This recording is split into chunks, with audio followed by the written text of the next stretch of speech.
जय जोहार। मैं हूं आपन के संग ललिता चक्रधारी और आपन देखा तो न्यूज प्लस 21। चलो एक नजर डालथन मंझनिया के एक खबर में। पीएम मोदी आज शाम कोरोना के स्थिति के करही समीक्षा। शाम के होही बैठक। गुजरात के इंडियन कोस्ट गार्ड में 10 पाकिस्तानी नागरिक ला बोट के साथ करे गए गिरफ्तार। लखनऊ में सपा के बैठक आज अखिलेश यादव राम गोपाल यादव होही शामिल। बीजेपी सांसद वरुण गांधी कोरोना पॉजिटिव 3 दिन ले पीलीभीत में। दिल्ली के मुख्यमंत्री अरविंद केजरीवाल हा देश कोरोना ला मात कहीन आपमन के सेवा में हाजिर हो। महाराष्ट्र में अब तक 400 ले अधिक डॉक्टर कोरोना पॉजिटिव पाए गए।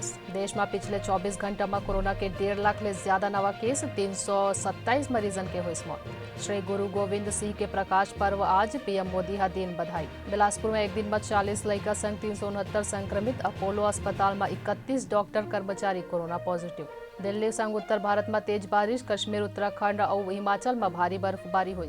ऐसा ही तमाम जानकारी ले लगातार अपडेट रहे बर हमारे चैनल लाइक और सब्सक्राइब करना जान भूलो। नोटिफिकेशन पर बेल आइकन ला घलो दबाओ। देखत रहो न्यूज़ प्लस 21 आप मन के हक की बात।